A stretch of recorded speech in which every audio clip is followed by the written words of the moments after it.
All right, good morning. I'd like to call the meeting to order and acknowledge that we're in Treaty 1 territory, the home and traditional lands of the Anishinaabe, Ojibwe, Innu, Cree, and Dakota peoples, and the national homeland of the Red River Métis.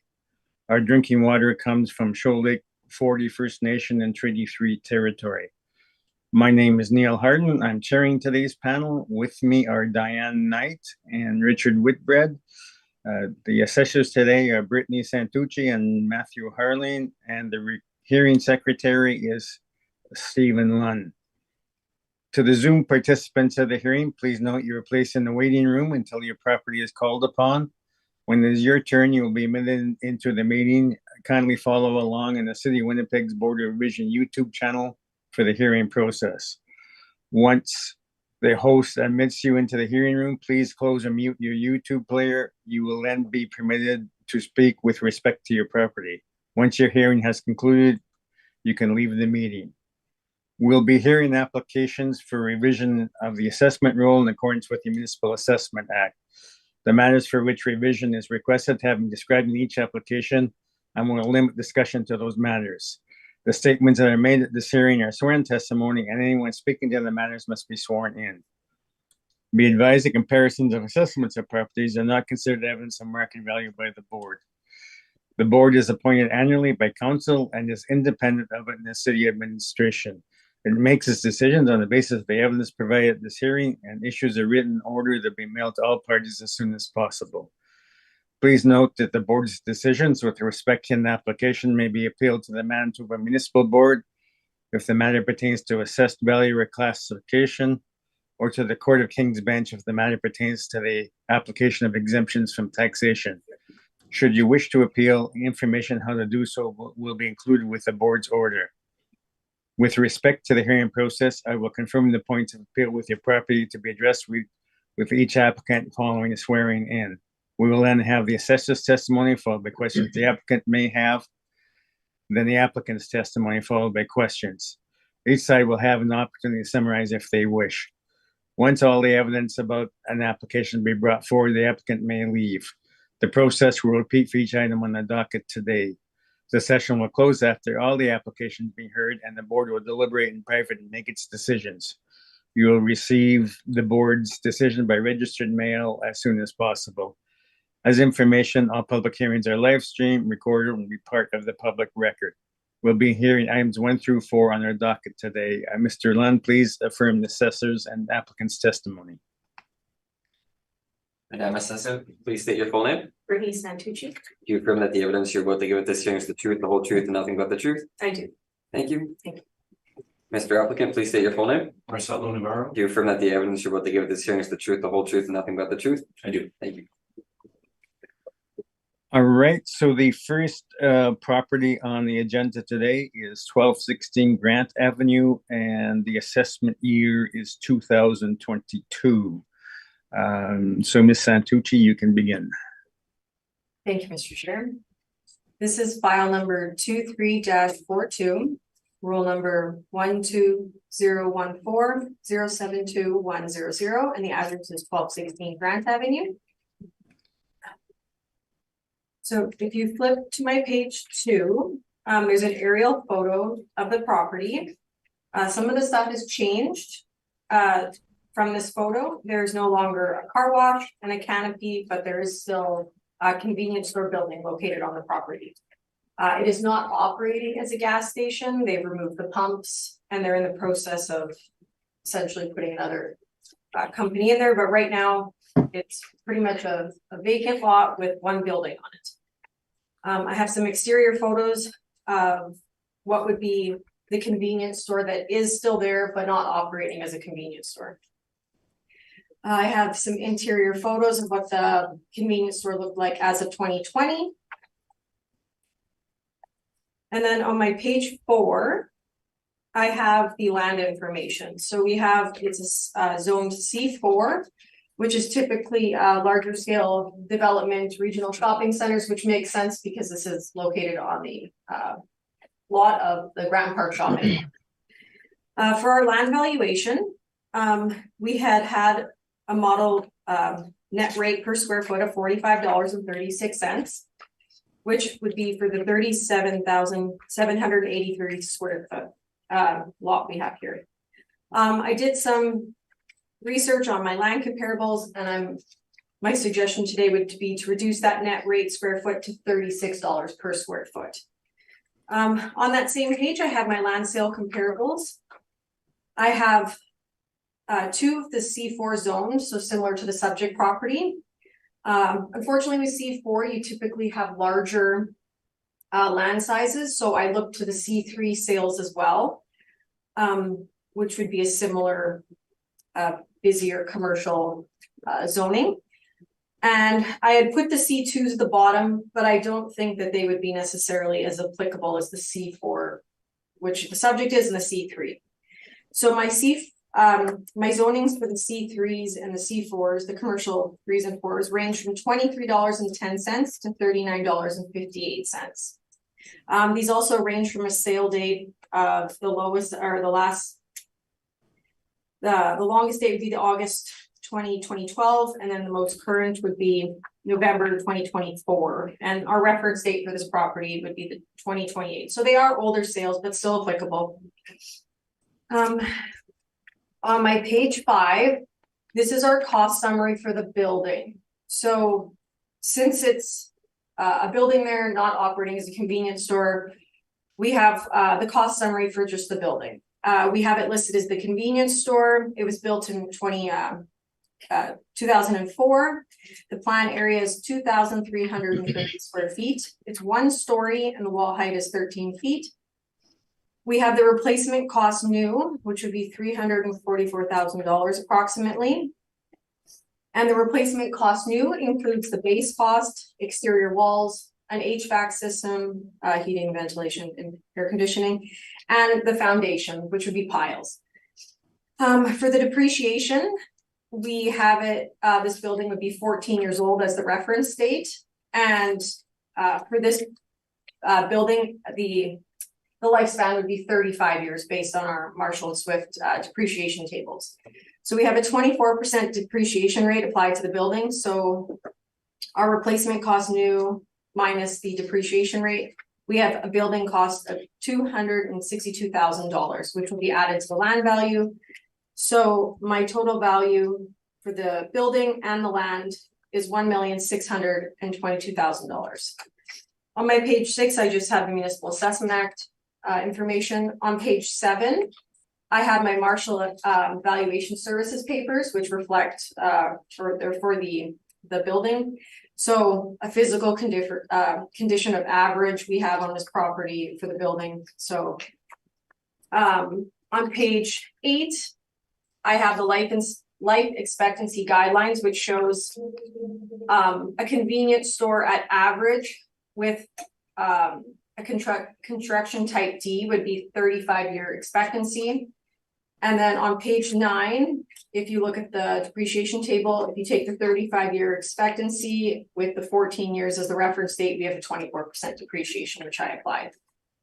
On page 10, I just have the income and expense questionnaire that was provided. And on page 12, I have the permits. So they have for the demolishing the car wash canopy, and then on page 13 to remove the storage tanks. On page 14, we have that the property will be potentially redeveloped as a co-op, and that the existing convenience store building will be refurbished. And then on page 16, I just included the 2020 Board of Revision order, and that was for when it was an operating gas station. So my recommendation today is to decrease the 2022 assessed value from the $1,714,000 to $1,622,000. Thank you. That's my presentation. Okay, questions, Mr. Navarro? Yes, I don't have any questions pertaining to your land comparisons, but I'll get into the building questions. So the first question I have is, did you prepare the cost value yourself? So I reviewed what we had in our system based on the information of the area and whatnot, and from what I reviewed, it looked to be correct. Okay, and from the matrix, what occupancy did you choose for this? the convenience store. Okay. May I ask why you did not choose a service station occupancy? So for typical gas stations, current, they all are convenience stores. They list them as convenience stores and permits. And that's just the process we use in the department for these Okay. buildings. Would you agree that Marshall Swift has a separate convenience store occupancy code for service stations? I read up on the other one that it could be applicable to, which I thought was a dated version of what the buildings are now. So that's why it wasn't used. That one talks about service bays, and it doesn't really have the same, in my opinion, it's not the same construction as what the convenience store would be. So that's why we use this. Okay. And in terms of the age that you've included on the building, which is 16 years, that's as of the reference date. That's 14 years. Okay. Now, the reference date pertains to the economic factors that are occurring at that time. Okay. So is the age of the building an economic occurrence, or is it a physical condition?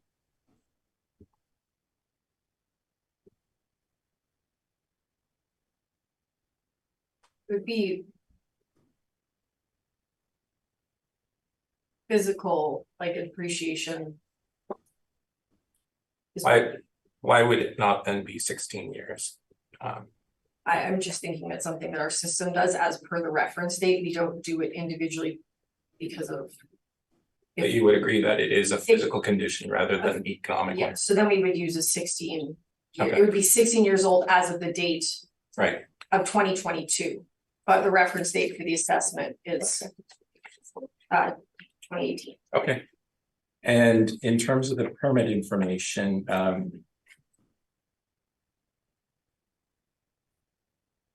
not going to bother with this, but this is post-reference date information. Okay. Okay, those are my questions. Thank you. Okay, Diane, any questions? Yeah, so just to be clear, this is a property that is no longer has the gas station part, so we're valuing the land with the convenience store, correct? Yes, because the convenience store was the only thing left on the property. But the convenience store is not in operation at the time of 2018? No, that's why I didn't value it on income. I chose to do it on the cost. Yeah. Okay. And then your land examples, have we got anything closer to 2018 in that area? Unfortunately, the closest I have for a C4 that's that size is that comp number 1. Okay. And I didn't want to add in ones that were too much bigger because I thought they wouldn't be similar. Okay. All right, thank you. Okay, Richard, any questions? You're muted, Richard.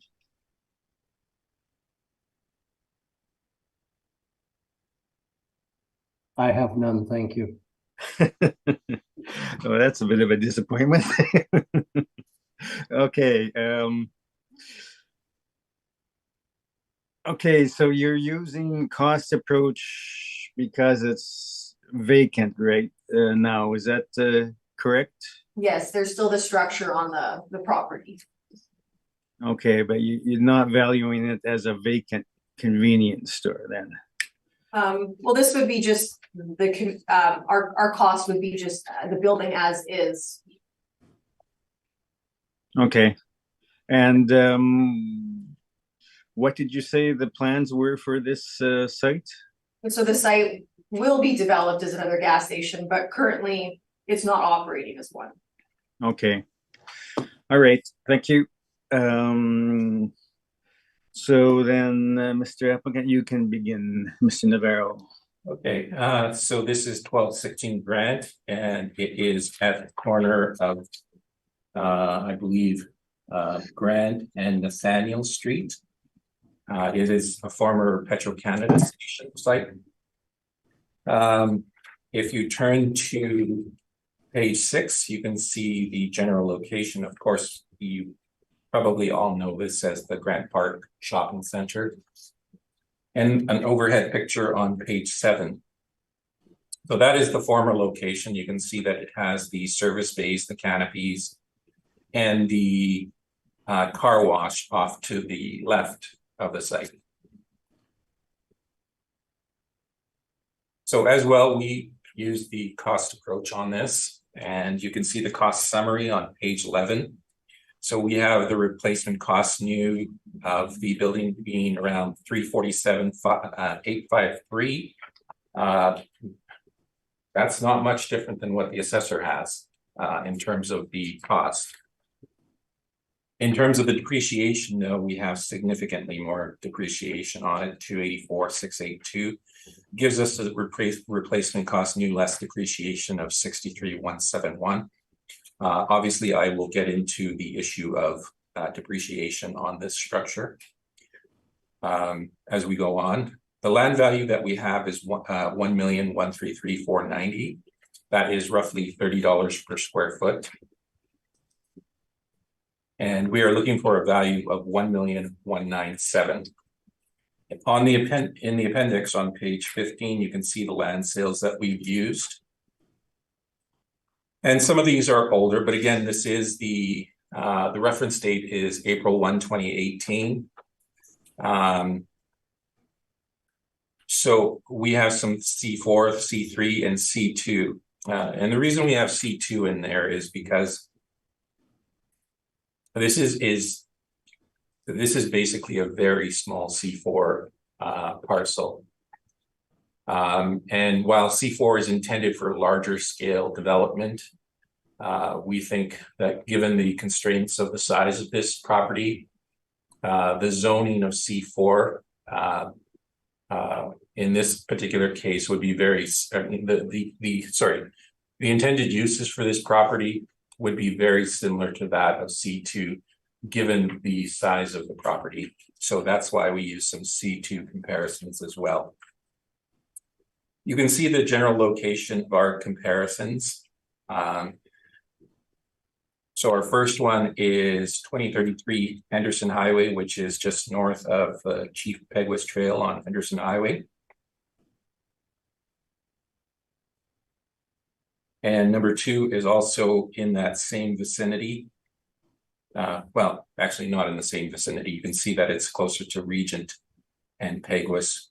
So just to give you an indication of comparable to, that large structure that is below the mark there, the red mark, is actually the Costco on Regent Avenue.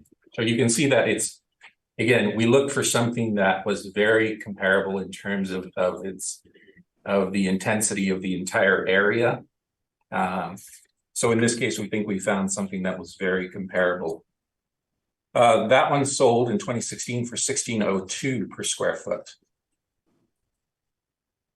And so on. There is one there on page 18 that is comp 3. That is de la Seigneurie. Probably not, not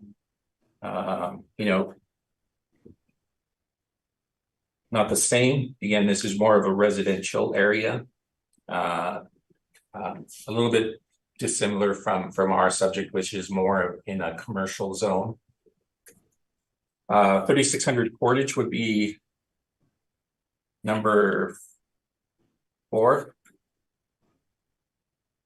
And again, that is in a more commercial area as well.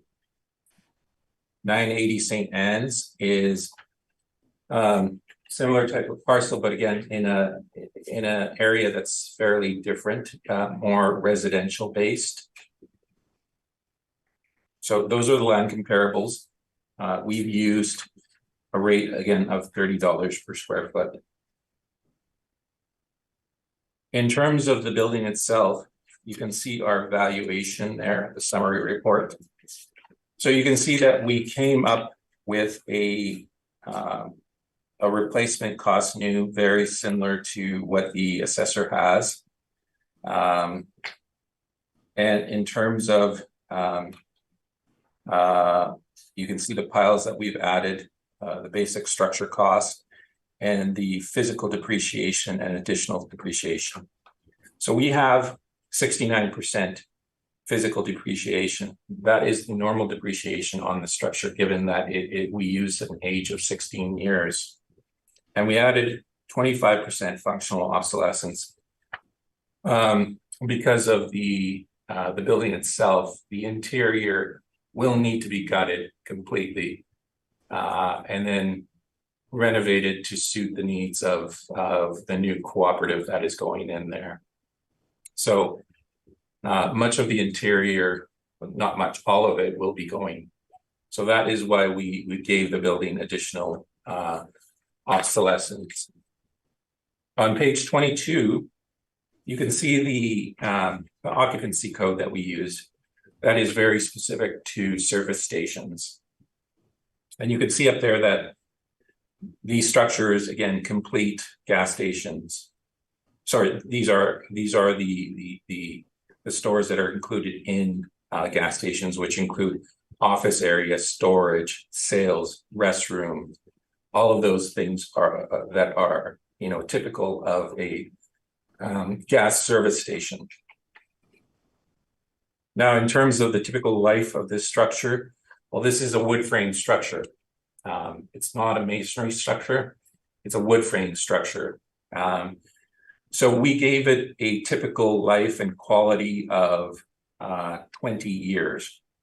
Now, how you figure out what type of quality code and typical life, you'll see some letters below where it says typical lives, A, B, C, D.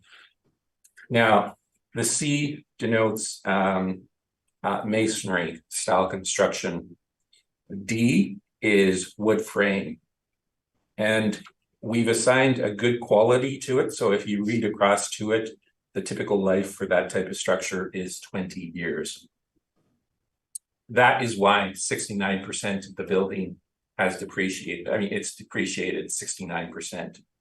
Because based on this occupancy code, that building does not have much of a life left in it. And we know from our conversations with gas station owners is that you're seeing less and less of older gas stations these days. They tend to renovate them more often or knock them down and build new ones. Now you can see the quality selection guide that the C is masonry bearing walls. And again, ours is class D. You can see it at the bottom. And we've assigned a good quality for it. As well, that particular quality code only comes with space heaters for HVAC. So you can see that we've also added an HVAC system heat pump, and you can see that we've included it on 100% of the site. So that is an additional feature that we added to the cost itself. In terms of the total cost, again, we have $63,171. That is how we got there. And if you recall, we started almost at the same place. So again, to summarize, the replacement cost new less depreciation, you can find this on page 11, again, is $63,171. And the total value, including land, is $1,196,661, or $1,197,000.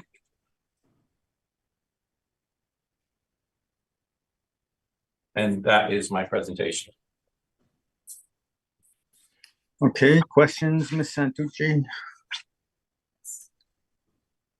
So you agree that for your land comps, a few of them, Portage and St. Anne's, potentially the one located on Regent, the Peguis one, are probably the most comparable in regards to commercial areas? Yeah, Peguis, I would say is probably very comparable, simply because it's located right in a very intensive zone. It's got Kildonan Place right beside it. It's basically working as the parking for the Costco or the overflow parking for the Costco. And it's also at the corner of a very busy corridor. You can see Peguis Trail, and it's not too far from Regent Avenue. So it could be one of a number of things. It didn't have to just be parking. It could have been something else. The only thing is the zoning for that one. It's C2, but again, given the size of the parcel, I'm not sure that C4 is, I think that particular parcel, our subject was probably the leftover of a larger C4 parcel. Okay, and then I just have some questions on the building. So again, we are very far off on our costs to begin with. I'm just wondering, did the owner explain why, if the building itself is only worth about $18,000, why they just didn't demo it to begin with all the other properties? Like, or all like the car wash and whatnot? So I believe it's sitting on piles, and it's got 4 walls and a roof that are probably still usable. But as for the rest of the building, I mean, that all has to be changed. So based on the photos I provided, you would say that the building would be 16 years old and there would only be about 4 years remaining on its life? That's right. That's right? Okay. Okay, other than that, I have no questions. Thank you. Okay, Richard, questions? No, I'm fine, thank you. Diane? In regards to those land values. So land, say Henderson Highway, that street. How do they compare to Grant Avenue by the shopping center, like the 2033 Henderson? I would say that the Henderson is probably not as intensive as Grant Avenue. Okay. I would say that the second one, Peguis, is probably very equivalent. Or very And that Peguis property, seeing as we're talking about that, is Yeah. that for that whole big parking lot that was beside there, or just for the hydro piece that's on there? No, it's for that big parking lot right beside it. The one you can see the teardrop on it, the red teardrop, and you can see a well, there's a box around it as well. Yeah, there's kind of three or 4 boxes in there. That's why I'm just Each one of those is a separate unit. unit, or a separate parcel. Okay. Okay. And you think that that piece of land there is as valuable as the piece of land on Grant Avenue? Why? Because of the traffic? Exactly. Does You're it on the cost them? corner of Reindeers and Peguis Trail. You're very close to Regent Avenue. You're right beside Kildonan Place and the Costco area, and you're surrounded by also a greater commercial zone. And on top of that, right to the north of that is residential development. So you have everything that our comparable has as well. Mm-hmm. I'm very familiar with that area. That's why I'm asking, because I would not, I can't give my opinion, so I'll just leave it at that. Thank you. Yeah. Okay, Oh, sorry. I do have one more. Sorry, one more question. Okay, So go the ahead, difference between a service station and a convenience store on your clarification for the property.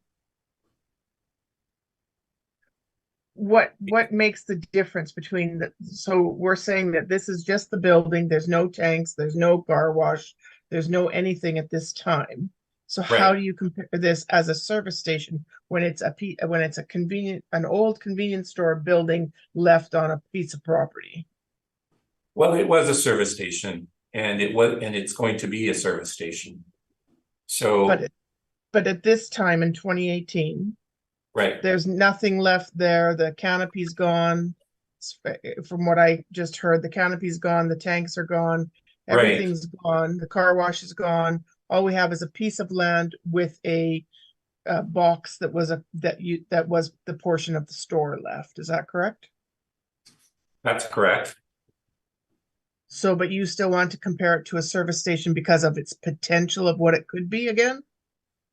As opposed what it is sitting as right now at 2018 value. Well, we're trying to identify it as what it is. Mhm. So the convenience store category that the assessor is pointing to is something that's used more so for actual convenience stores. So you would see these in the like the 7-Elevens, the Mac stores, those types of standalone convenience stores. This structure is specific to service stations.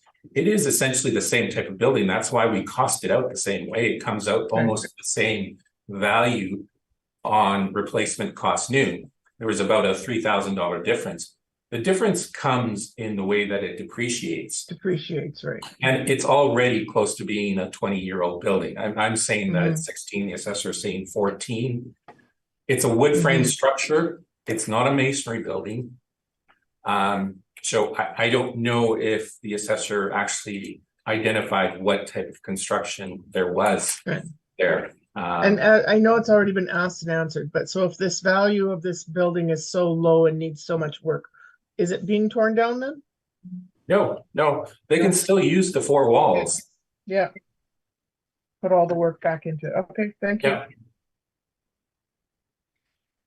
Okay, just on your comp too, you're saying it's a prime location, but that's not Pegwas Trail, that's Pegwas Street, which is totally different. Sorry, Pegwas Trail, yes, it is slightly behind, like I said, Costco. Seems to be tucked in off the beaten track. And Regent is the main corridor. I don't. I mean, I also drove past it. I thought it was a good comparison, but it is at $16 per square foot, if you recall. Yeah, that's why I'm saying, is it a good comparable? And if it's well, yeah, I mean, we looked at that. I mean, we did adjust the value. We're at $30 per square foot. Yeah. Okay. Now on your thing, you're valuing it as a service station, but this talks about lube areas for service-based stations and that sort of thing. More the traditional service station where you have selling gas as well as doing. Sure, absolutely. So this particular occupancy code is dedicated to gas stations, and some gas stations have those additional areas, the service bays, that type of thing. This one doesn't, but it does have all of those other things that are included in a typical service station. It has the office areas, the storage areas, the sales, the restrooms. So that's typically why we use this classification for a gas station.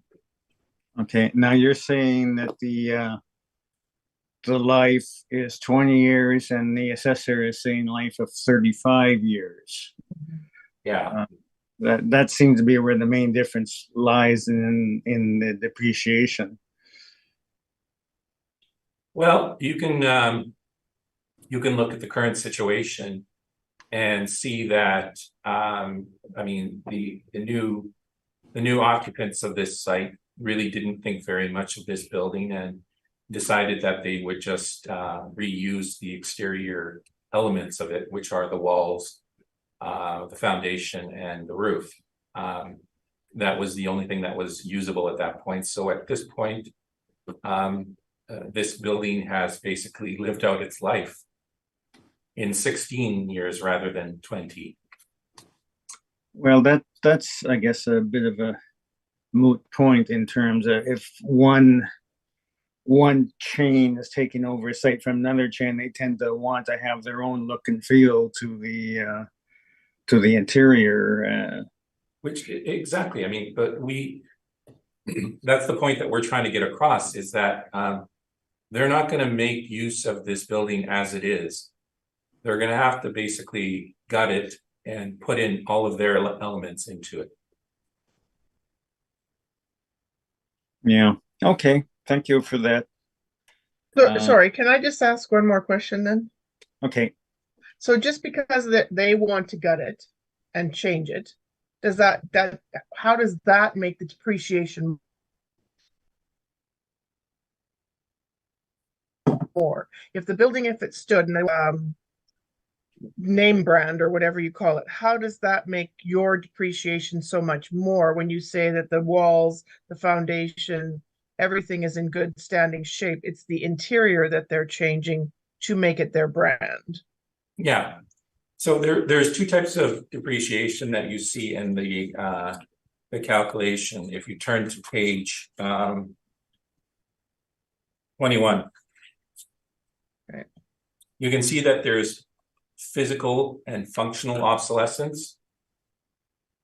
And that is just the basics of time on the building. So that is not without, that doesn't include any type of change that we've made to the structure itself. In fact, if you look at the assessor's page 9, I don't know if you have that available to you. Yeah, that's what I was going to ask you. Go back Right. up to there. So okay. So if you So look then at, follow me through on this page 9. Sorry, Yeah. I'm just trying to get it straight in my head. So on this page 9, she's saying it's a convenience store, and there's the ABCDS at the top, and she's saying 35 years for average and good under DNS, under the DNS construction, correct? right, well, actually, that is a point that I made, is that actually hasn't been identified, because if you look at the chart up there, all it says is depreciation for commercial properties. It doesn't say that it's specific to convenience stores, okay? However, if you look at the effective years on the left-hand side, effective age in years, if you go down to 16 and you go to a life expectancy of 20 years, you'll see the 69 there, okay? That is She's giving exactly it 35 years. That's where the difference. Okay, now I've got it. The difference. Yeah. Okay. All right. Sorry. I just had to get it straight on my head. Okay. I see Okay. what I see now, what we're saying, the two different categories. Okay. Yes, so that is Yeah. how we've come up with our physical and functional obsolescence. So that's basically just the effect of time on the building in Right. terms of depreciation. That's Right. not with any input that we've made on it. Right. The additional input that we made was the additional functional, and that's where we included the 25%. And that is because of the fact that that interior will have to be completely gutted. Right. So it's of no use to anyone at this point. But at the same time, your service stations don't show up on this guide, on this page 9, correct?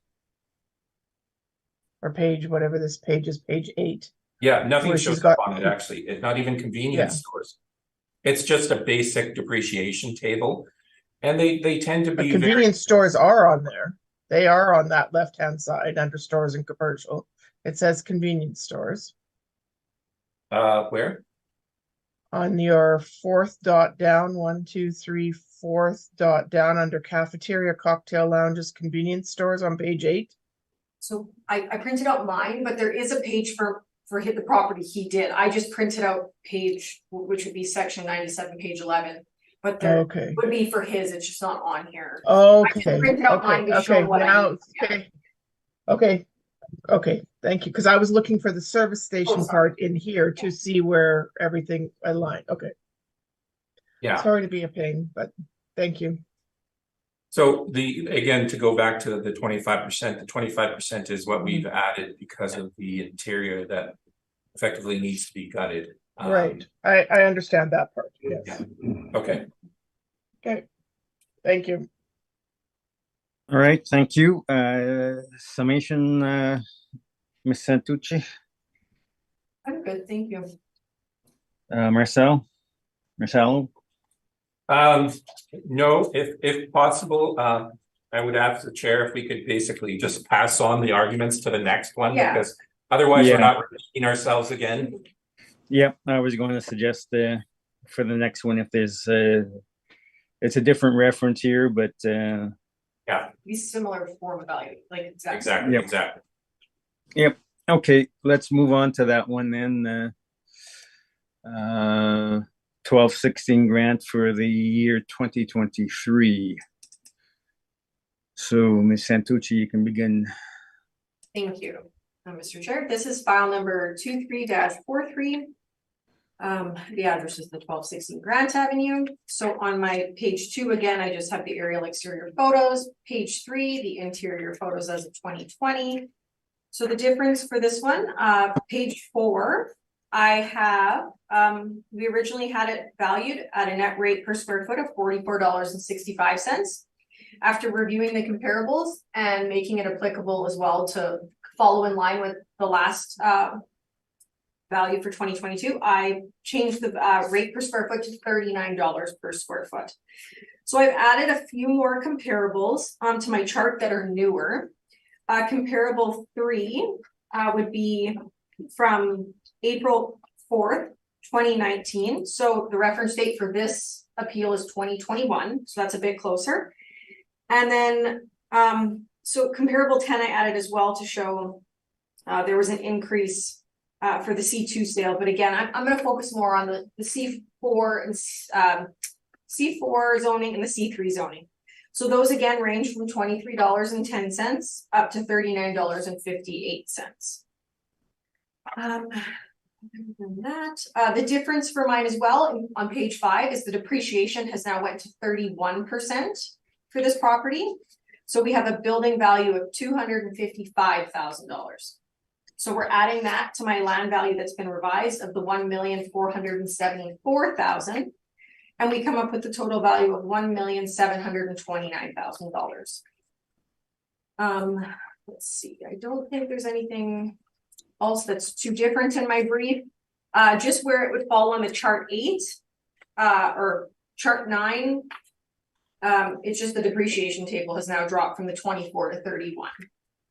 Other than that, my recommendation is to decrease the 2023 assessed value from the $1,899,000 to $1,729,000. Thank you. Okay, any questions, Marcello? I think we've just some new land sales and additional depreciation. I think we've covered it. So thank you. Okay. Richard, any questions? No, I have nothing. Thanks. Diane, any questions? So again, this is still exact same property as what we were looking at before. Nothing's been built, nothing done. Yes. Correct. Okay, Just thank you. difference in land value, difference in depreciation. Correct. Yes. Yeah, got it. Thank you. Okay, and I have no questions, so Marcello. Okay, so again, this is the same property that we're looking at, and no changes to it. It still hasn't been developed yet. So the only changes that we've made are to the land, and we have some new comparables. We've increased the land rate per square foot to 35. We have used some C1, C2, and C4. However, as we said before, I think in terms of the land, because of the constraint of the size of this property, this is not your typical C4 parcel. This is more in line with a smaller C2 parcel or even a C1. In terms of in terms of other changes, it's just additional depreciation on the gas station or the convenience store and the gas station. So we've the physical and functional depreciation on page 15 now is at 78%, and again, that is the addition of a few years of life or a few additional years of depreciation. And again, we've kept the same additional functional at 25%. So the building value has gone down to roughly $34,982. And that's my presentation. Okay. Any questions, Ms. Santucci? Yes. Would you agree that your comparable one for the land is landlocked on McPhillips? It may be, yes. And then just for comparable to that's an associated sale. I did not know that. And then just to confirm on the summary report, the depreciation cost of the building besides the piles is now a negative value of $10,000. Where do you see that? So on your summary report, the depreciated cost of the building minus the piles is negative $10,000. So essentially, you're just taking $10,000 off the piles cost to come up with the building value.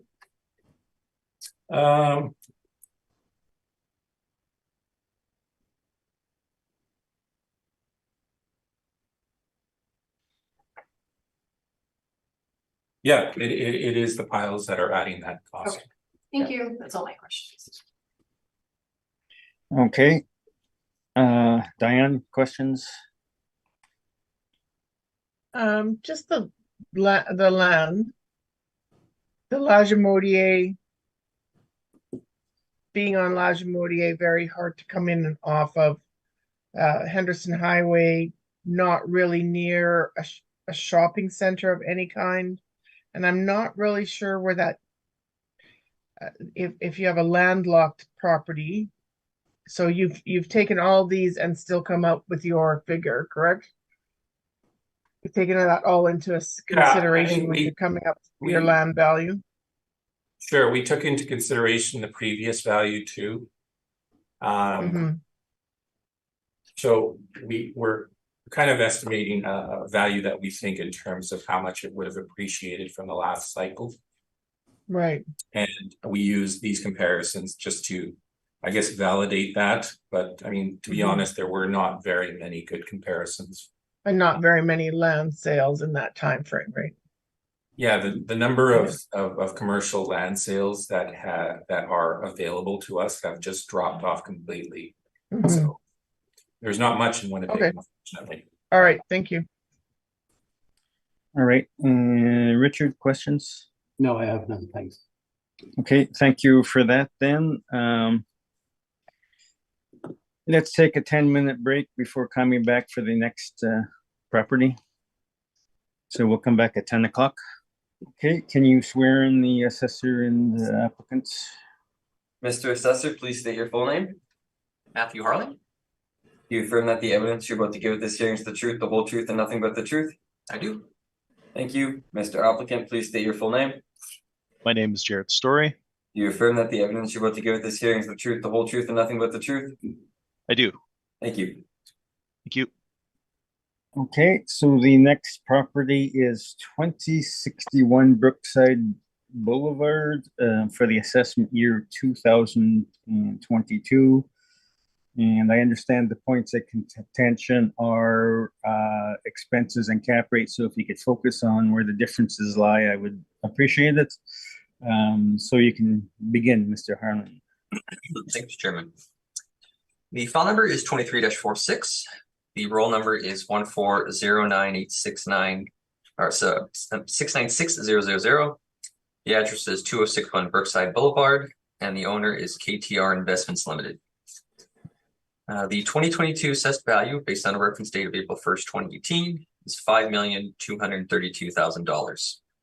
And I will note that this is a supplementary appeal. I'm sure the board's aware, but I'll just mention that. So looking into the property description information, you'll see we have 4 buildings on the premise or on the property. We have a total of 76 premises. All the buildings are 1 stories.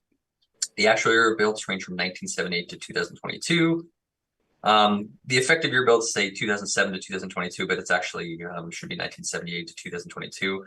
The overall effective year built is 1978. The wall heights of the buildings range from 10 to 18 feet. The land area is 176,904 square feet with a plan area of 62,525 square feet. This is also the same as the leasable area. Total leasable area is 62,525 square feet. This gives us an overall land to plan area of 2.83. Turn to page 2 of my brief. We'll just see the request for information has been received. There are no recent sales on the subject, and we have no subject leases in place. So if we turn to page 3 of my brief, you'll just see some photos or maps of the subject property. So the subject property is located on Brookside Boulevard, as I mentioned, or Route 90.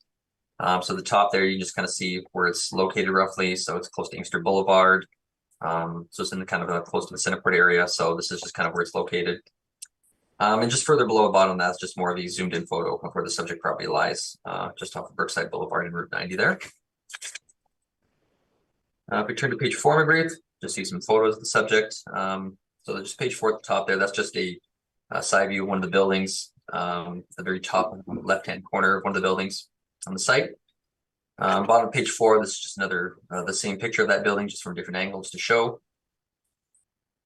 Top of page 5, again, just another picture of the subject, just to off of Brookside. And then page 5, we'll just see some overhead view views of the properties. I'll just give a little, these are self-storage units, is what these properties or these buildings are. So you'll see here we have on page 5, you'll see there's 1, 2, 3, there's actually 4 buildings. If you look on the bottom of my brief or the pictures where it says 2011 and it shows nothing there, that's where the new addition was added. So this is why the appeals undertaken today based on the new addition that was added. So the building, we just don't have an aerial view of that photo. So I have some photos of the subject or the new area when we go through my brief. But this is just to show an overview of the overall site itself. So you'll see here it's obviously gravel roads for the site, and again self-storage units.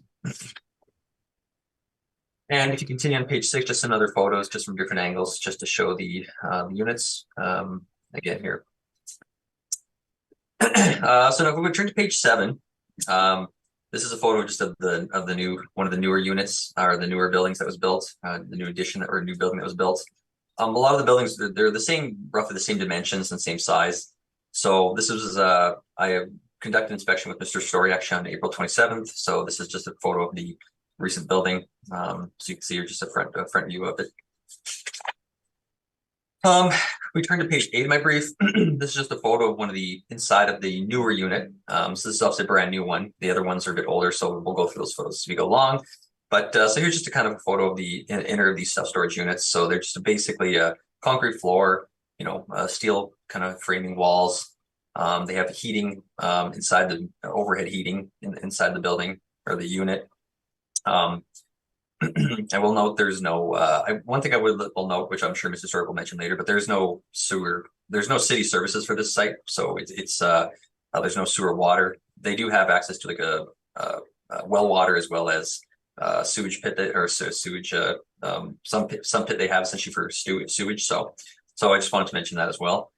But yeah, so this page on the page 8 is just a photo of the one of the newer units.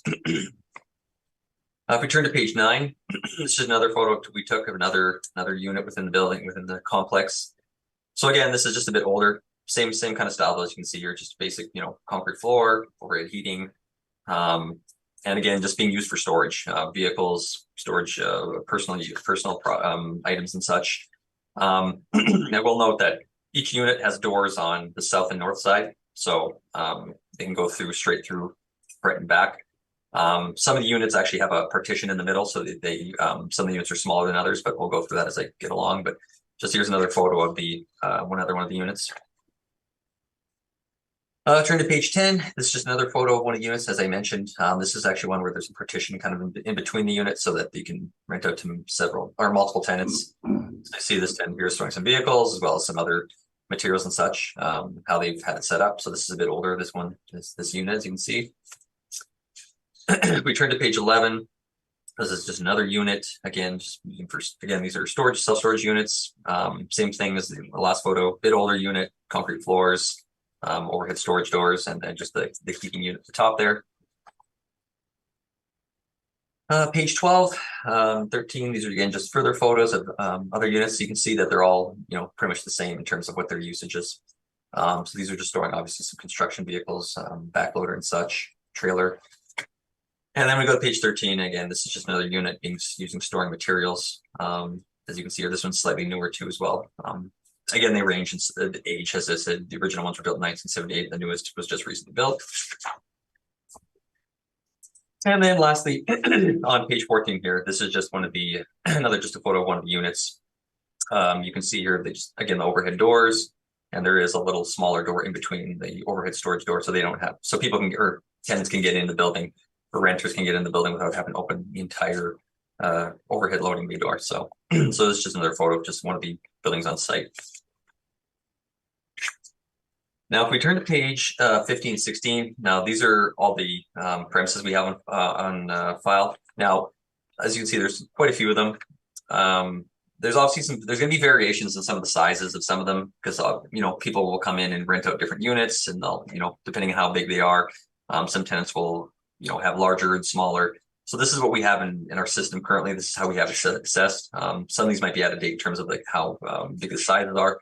The overall leasable area is correct, but you know, due to the fact of tenants moving in and out, there's going to be some variations. But so these are all the premises we have on file and are currently in our system. So if you turn to page 17 of my brief, you'll see our income workup.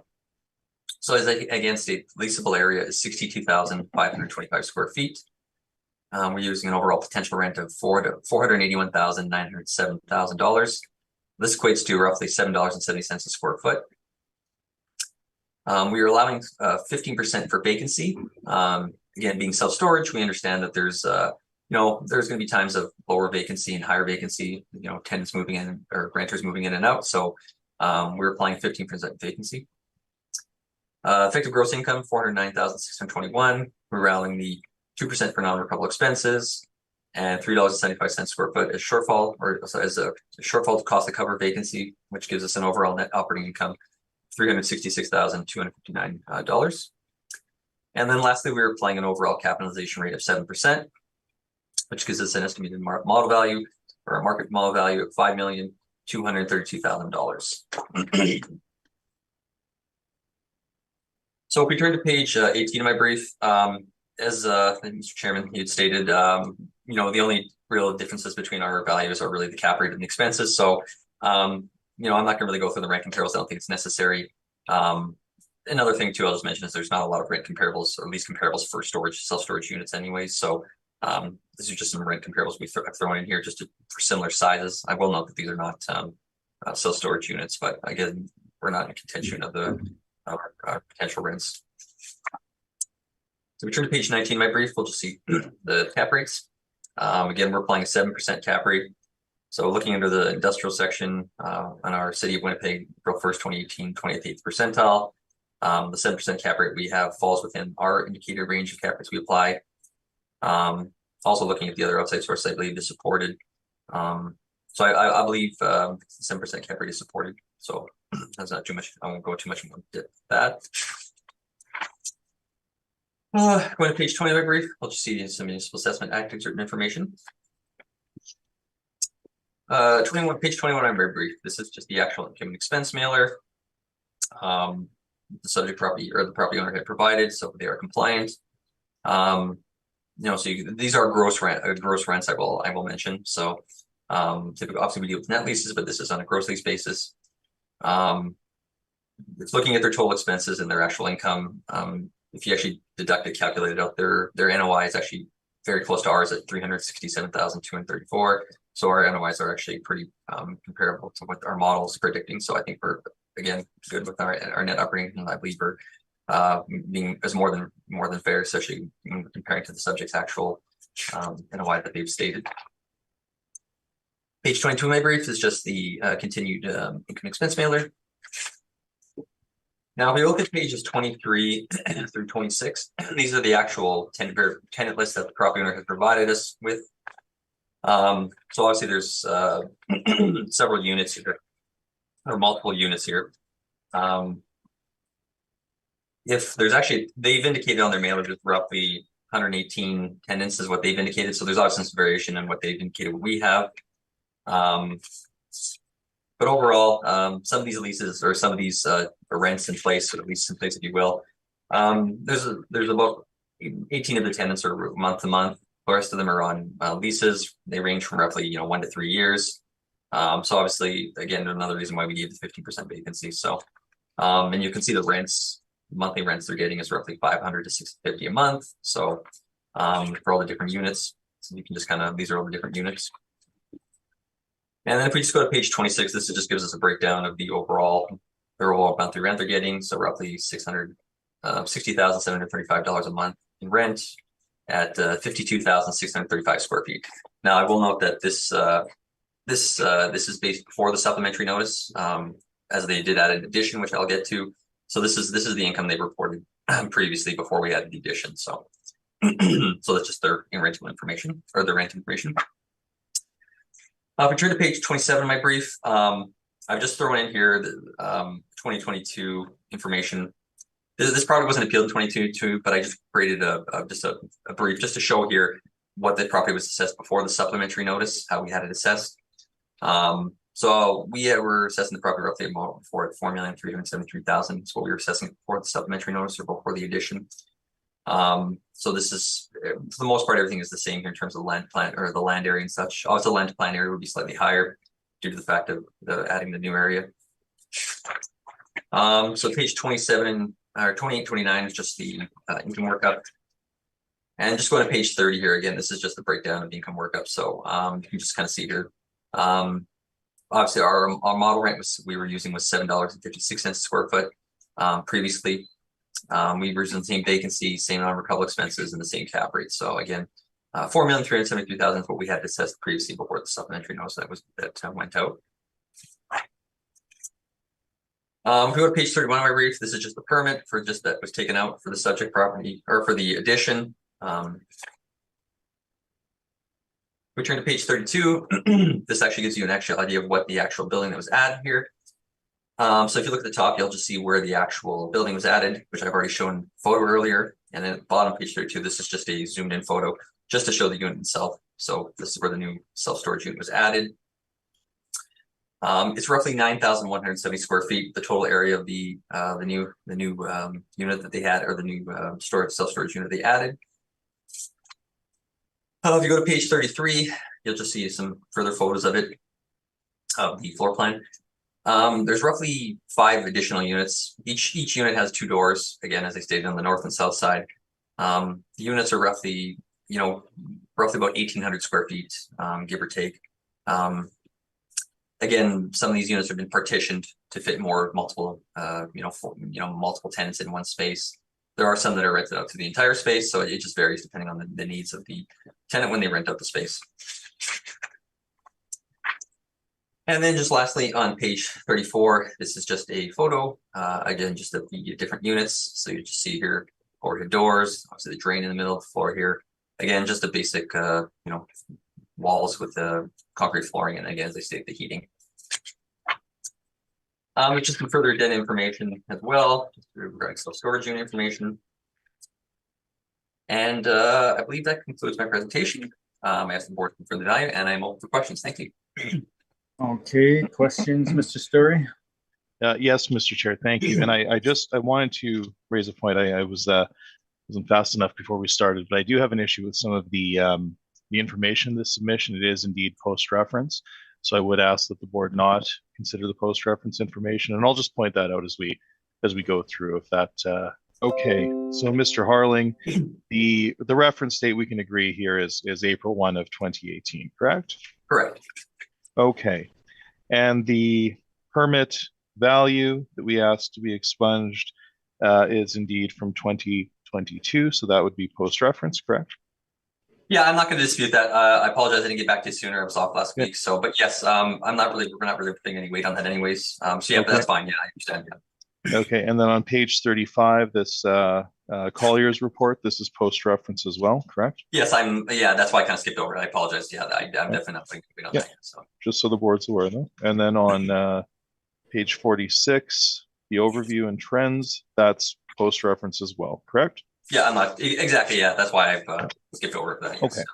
And then I heard you say a number of times that this is self-storage, but this property is not indeed self-storage, is it?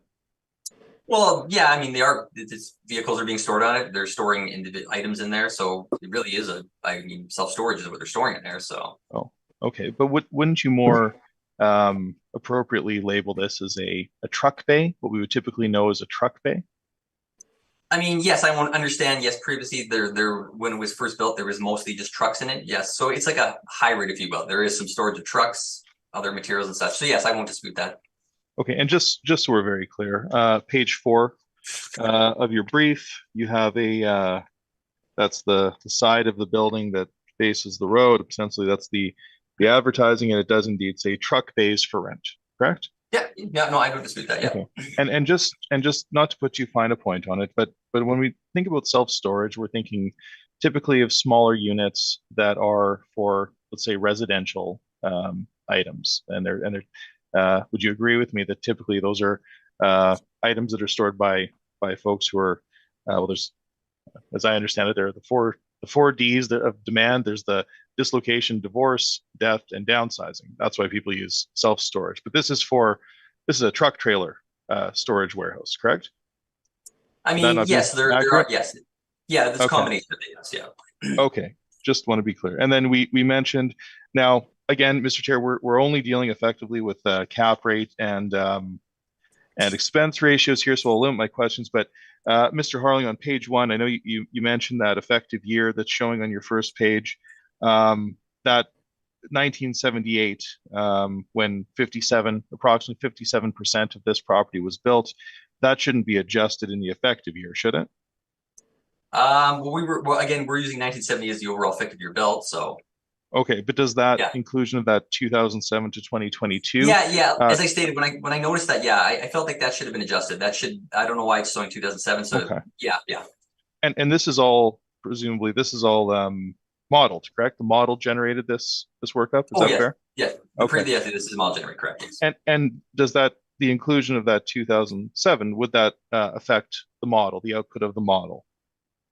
Oh, in this, well, no, actually, no. I understand what you're saying, yeah, but no. In our actual model, we are using 1978, so no, it actually isn't actually increasing the value or anything like that. Because I double checked it, we are using 1978. It's just there was an error in the submission of the brief why it's showing 2007 because I double checked that. So okay, and in terms of a modern industrial building, can we agree that these are pretty low wall heights, and they're made even lower by the fact that we have, you can see in our photos, and I appreciate that you came down to view the property with us.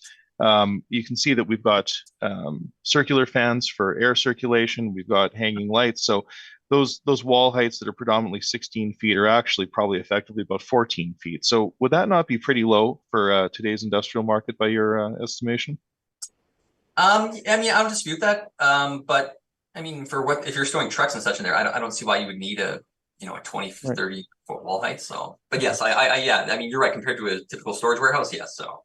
Okay, and I believe the owner or the owner's leasing agent had mentioned to us that this property was indeed sort of built up to its capacity, and that's evidenced in that low land to building. So is it a fair comment to suggest that there's not really much room for expansion to this existing enterprise as it stands today, based on that very low sub 3-to-1 land to plan? Would you agree with me on that?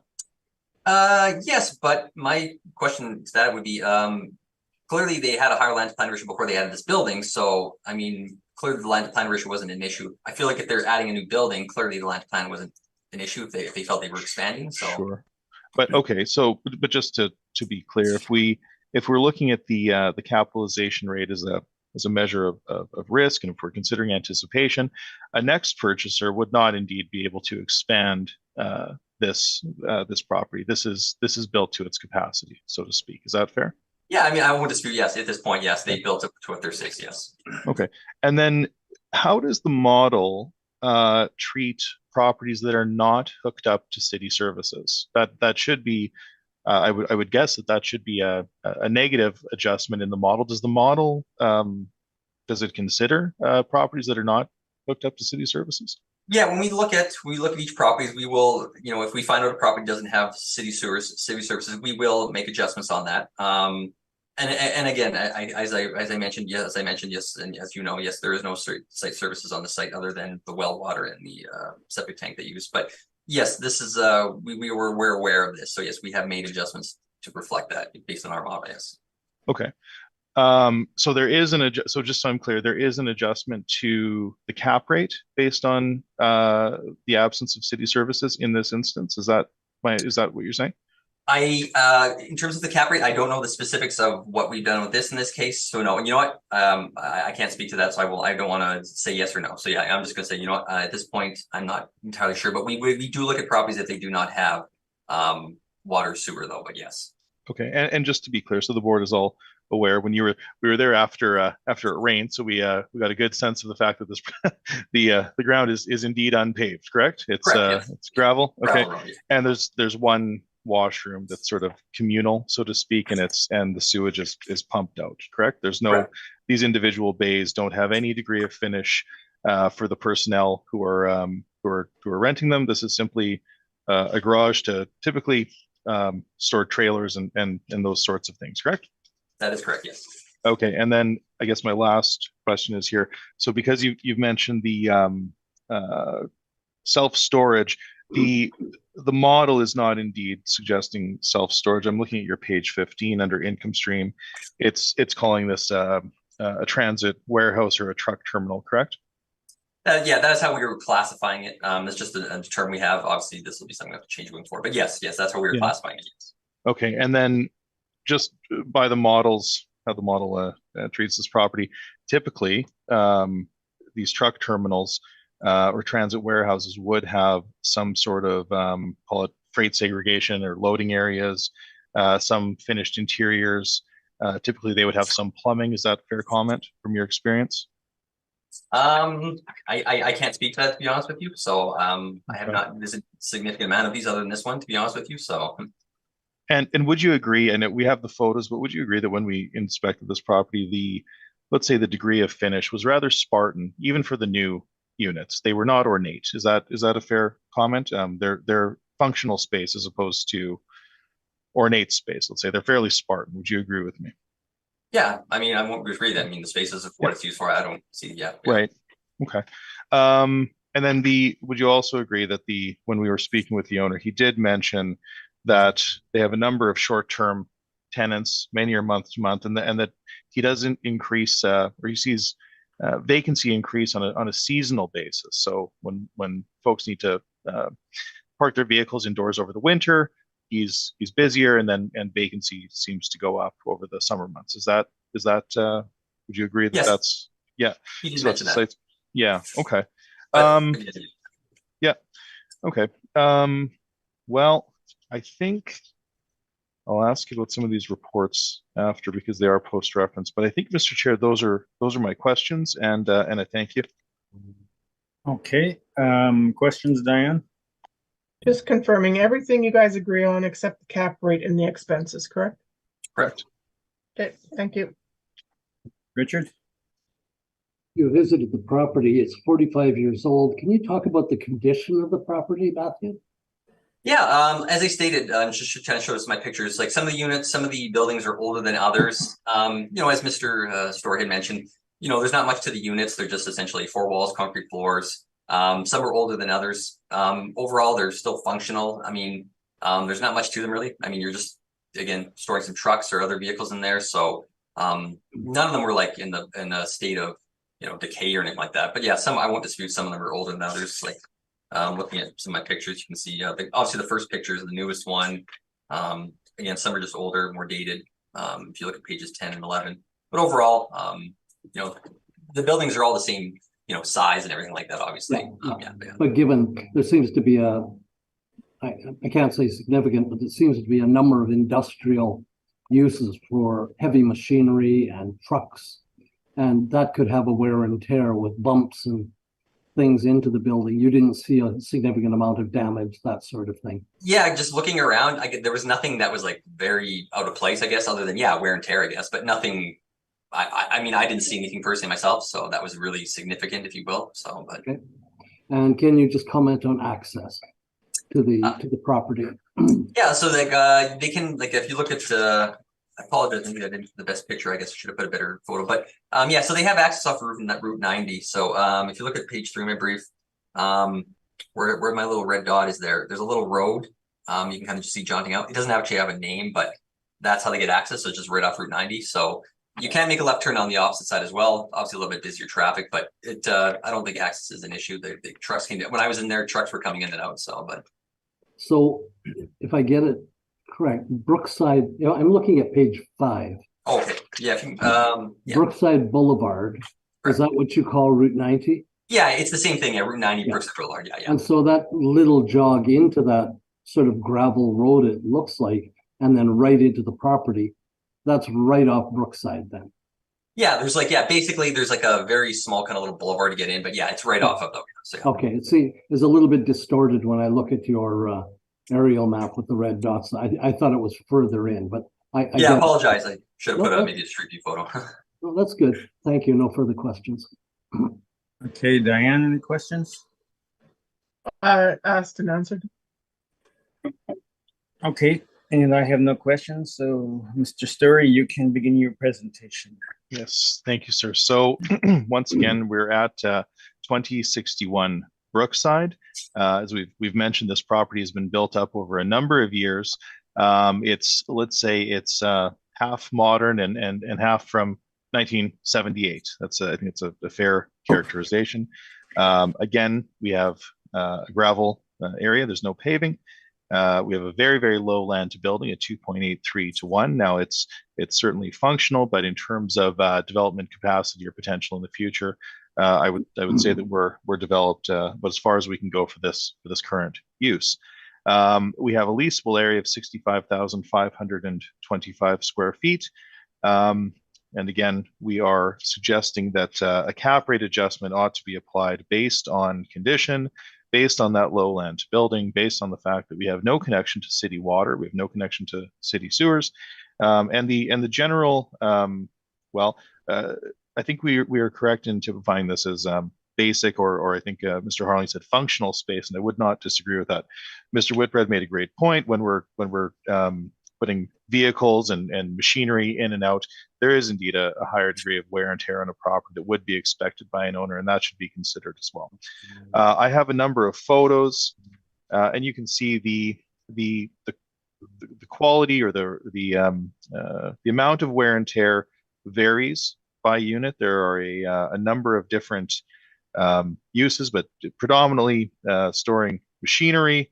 There's a fellow who's actually refinishing bowling lane, the wood from bowling lanes in there, so little workshop spaces. It is a very unique space. It does have a fairly high degree of turnover. It has what we'll call low quality covenants in terms of the types of tenants. They are sort of independent folks. Typically, there are some institutional folks renting space here, but the majority are sort of individuals. I've included a number of photos. Mr. Harling and I visited this property on April 27th. Again, so ultimately, if you follow me, please, to page 15, you can see the city record that does indeed show that it's a heavy traffic area with no sewer and no water. I did not note any sort of issue in terms of access and egress. It seems fine. But we do believe that there should be an adjustment to the cap rate for the sewer and water, which is not atypical for the city, as Mr. Harling has mentioned, to make an adjustment. So we want to make sure that that's captured. On page 16, I've included the different sections showing you when they were built and the overall percentage. So again, on page 16, you can see that these are all metal frame storage buildings. They're typically 16 feet in terms of the wall heights, at about 85%. Again, there are circular fans hanging down as well as lights, which would compromise that wall height by typically about 2 feet.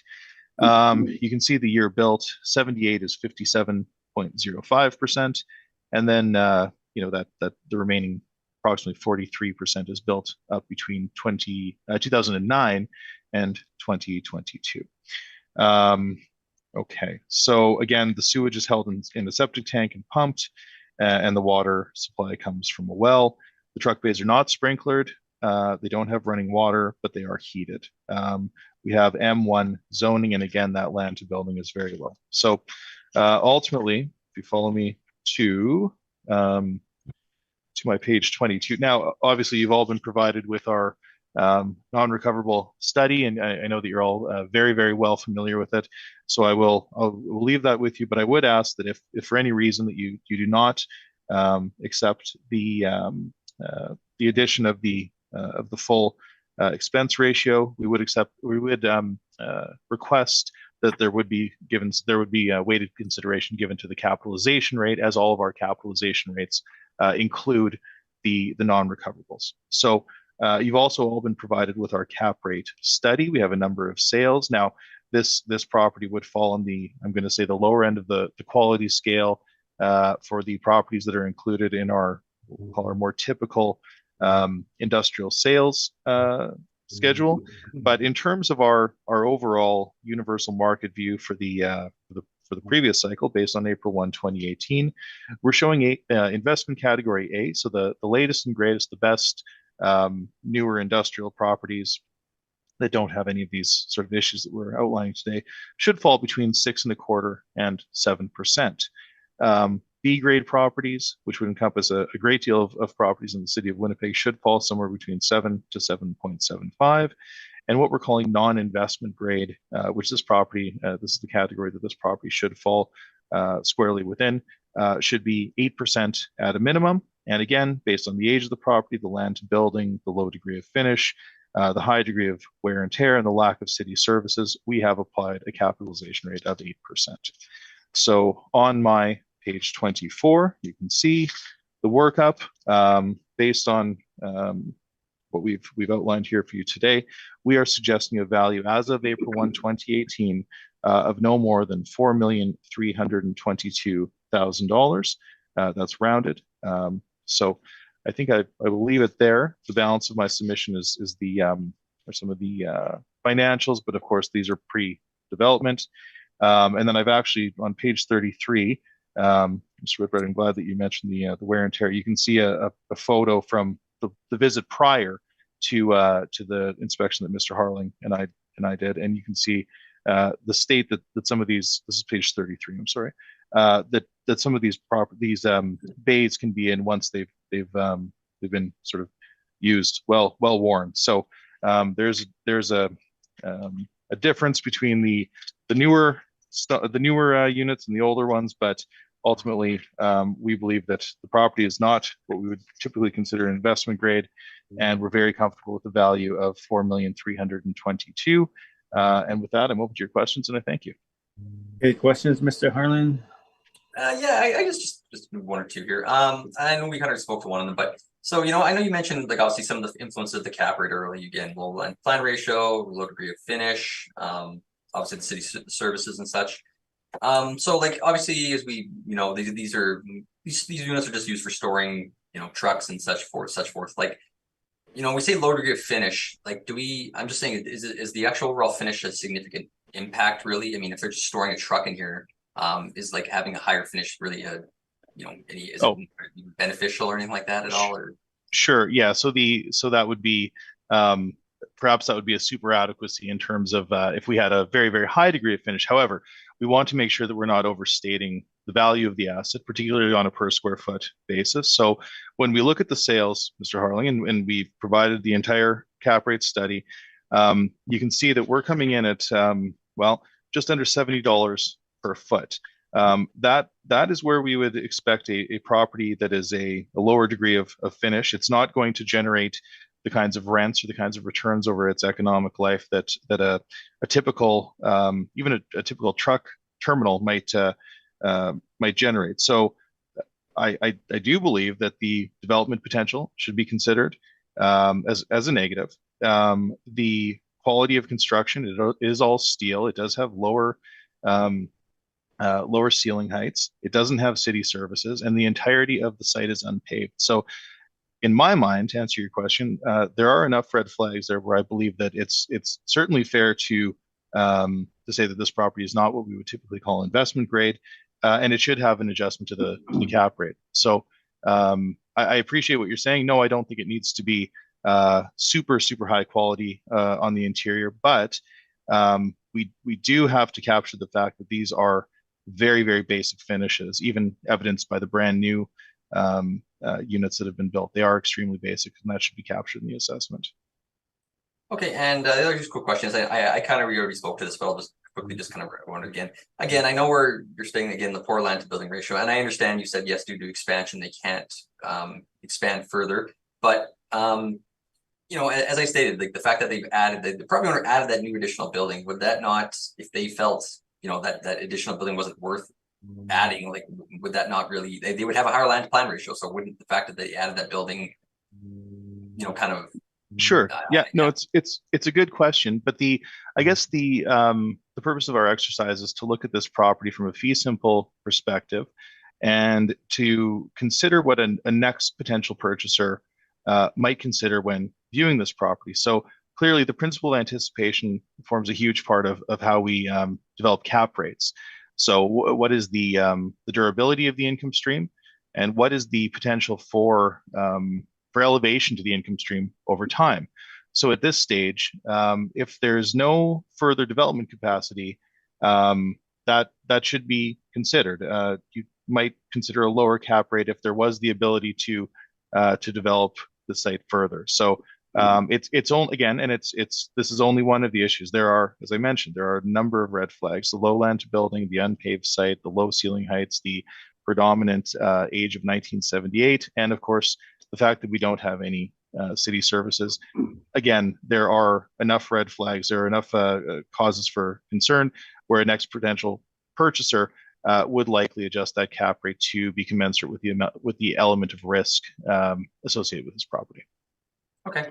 No, I appreciate it. Thank you. And I guess, yeah, too, like, so like, I like, as I know, when we went there, obviously the gravel roads. So I guess you believe the gravel roads are a significant issue. I mean, really, trucks are just coming in and parking and leaving. Like, is it that much of a significant issue with the gravel opposed to paved, I guess, or for what they're? Well, I certainly think that if we have, when we look at sales of industrial properties, it is certainly a benefit when we have paved lots. It's certainly a benefit when we have fencing, things like that. So it would be considered inferior if all things were considered. It would certainly be a benefit if the property was paved as opposed to and you see the ground divots and it's mucky and it's not ideal. But yes, it's being used for truck bays, but typically we would consider a paved area superior to an unpaved one, obviously. Okay, perfect. That's all the questions. Thank you. All right. Diane, any questions? I do not. Okay, Richard? Yeah, just a couple. So I'm looking at page 33 on that photo, Jared. Yes. And if you see, those look like gas pipes going across the building into that gas heater. Can you tell me the clearance to that gas pipe, roughly? I would be guessing, but that's probably maybe, well, I'm going to say 10 or 12 feet, somewhere in there. It's lower than usual. It is lower than what we would typically see. You can see, Mr. Fred, if you look into the sort of horizon there where those lights would typically be, that those would be about 2 feet below. Well, and there's joists as well. So there are a number of blockages, let's say, between the roof deck and the so that gas heater I would suggest it's probably about 10 feet clear on that side. That would be my guess, but I'm not sure off the top of my head. Yeah, but it's an approximation. Yep. So looking at those two large doors, one has to come inside the building, park your truck, say, come inside the building through the man door, the person door. Yep. And then what is there, an automatic push button, or is it a chain pulley system? It is a push button. Yeah, It's not a pulley. Yep. And then go back out and bring your vehicle in. Okay. Yeah, and it's not, I should point out too that not all tenants here lease both sides. So it's not everyone has call it a drive-through where they enter through one side and drive through. Sometimes these are partitioned into twos, sometimes fours. It's a bit of a mishmash of different arrangements for different folks. But typically I think that it's safe to say from what we've seen, folks would sort of nose in and back out as opposed to driving straight through. Yeah. And then that trench in the floor, would that be your drainage trench for water and mud and things? I think that's a septic field or septic tank. Yeah. Okay. Thank you. No further questions. Hey, just in terms of the lack of services there, would that be reflected in the rent or the cap rate or both?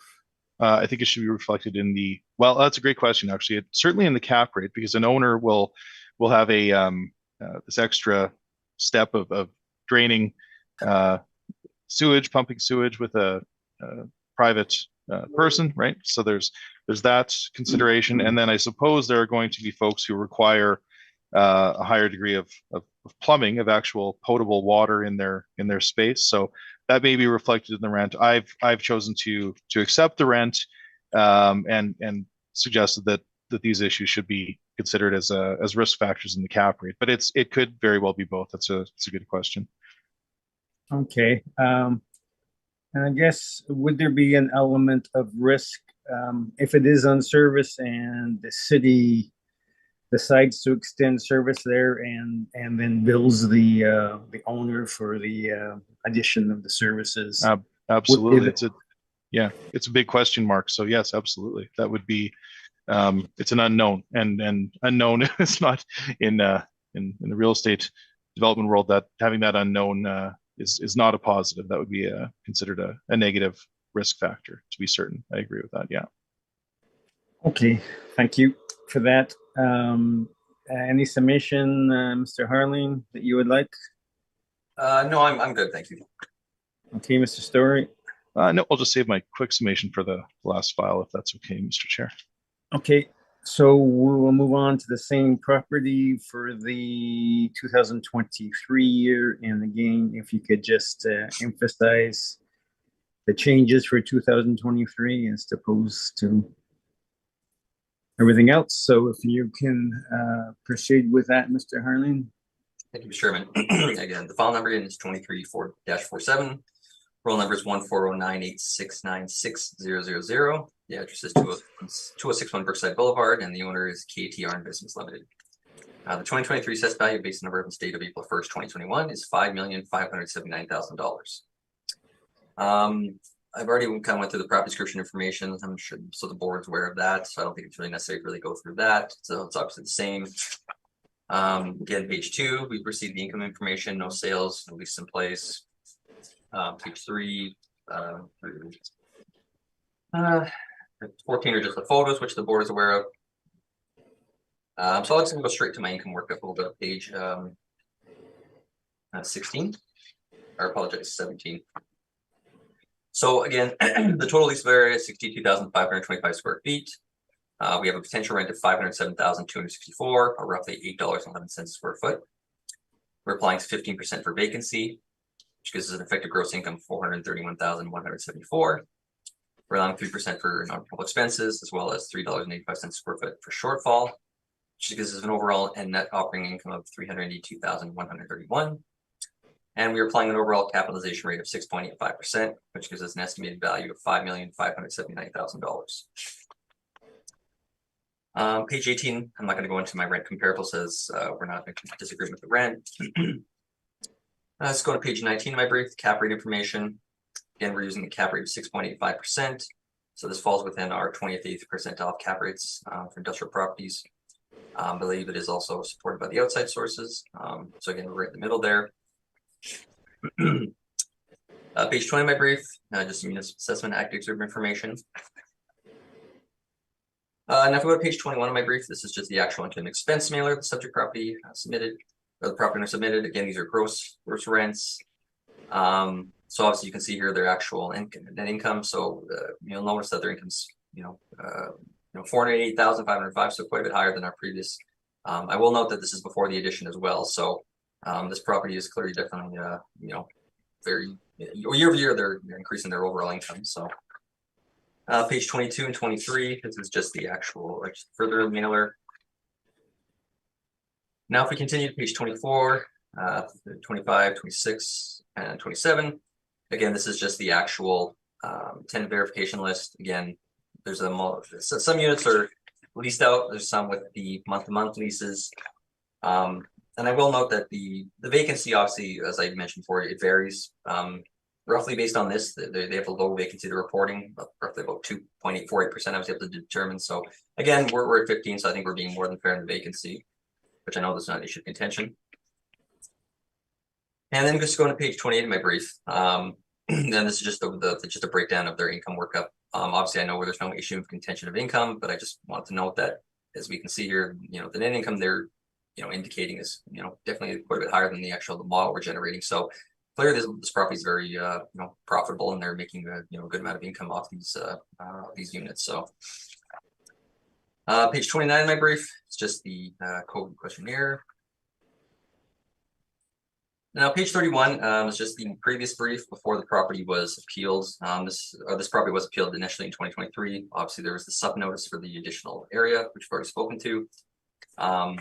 So we were assessing previously the property at $4,738,000. If you turn to page 34 of my brief, this is the actual workup we had previously. So again, we were using a small area, 53,350 square feet, roughly $7.97 square foot for the potential rent. Same expenses and shortfall. We were using slightly lower cap rate previously at 6.75 opposed to 6.85. So obviously due to the fact of the higher newer area and slightly increased risk, we've adjusted the cap rate accordingly based on that. So again, yeah, so that's what the assessment was previously before the addition. And page 35, again, this is just the permit. This is continuing on page 36 and 37 and 38. So this is all the same information, obviously, here. Again, there's nothing much different other than the fact of just the slight differences in our income workup. And then there's just some outside further sources, which I'm not really going to get into here. Some of the board can look at that if they want. So that really concludes my presentation. I'm open for questions. Thank you. Any questions, Mr. Story? Yes, very quickly. And Mr. Chair, I will ask that a number of the questions that I asked on the first file carry forward. But just for this one, Mr. Harling, I'm looking at page 17, and I think we mentioned that all of these rents are gross. So when you have this many tenants, and they are on either short leases or month-to-month leases, would that not be tantamount to more risk? And I guess the other question is, does the model have any capacity to put a value on that risk or make an adjustment? Well, I believe we obviously one other thing we've accounted for the risk is the higher vacancy. They're reporting much lower vacancy. We're getting much higher than what they're actually reporting. So I believe that's captured in the vacancy as well. And I mean, I understand these are gross rents, but at the end of the day, their net income is there's much higher than our model. So Okay, but doesn't it say in the self-storage report that you've submitted here, doesn't it say that owners should expect, I think it said between typical expenses 25 to 40%? Yes, I believe it does. Yeah. Okay. All right. So I guess just not to ask again, but does the model have any ability? Does it have any sensitivity to having a low degree of covenant? So when you have individuals as opposed to corporations, let's say, as the primary tenants, when you have gross rents and when you have so many tenants on these very, very short leases, does the model have any capacity to reflect that in the capitalization rate? I'm not really here to discuss the model today. We're just talking about values. I'm just gonna leave it at that. So. Okay. Okay. All right. And then okay. So you've included it, so we'll just talk about it very quickly. These self-storage figures, this is from Toronto, correct? These are Ontario, I should say. Nope, page 39. These are all in Ontario. These particular ones. Yes, these particular ones. Yes, sorry. So these figures are from Ontario. Okay.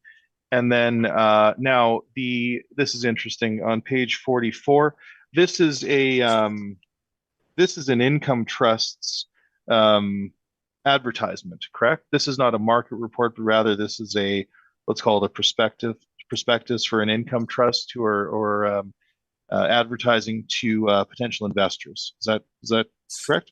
Oh yeah, for this one particularly, yeah. That's why I kind of skipped over it because okay. Yeah. Okay, so if we're not considering that, I'll leave that there, Mr. Chair. Those are my questions. Thank you. Okay. Diane, any questions? Just again, this is coming strictly down to cap rate and expenses, correct? Correct. Thank you. Okay, Richard, any questions? I have none, thank you.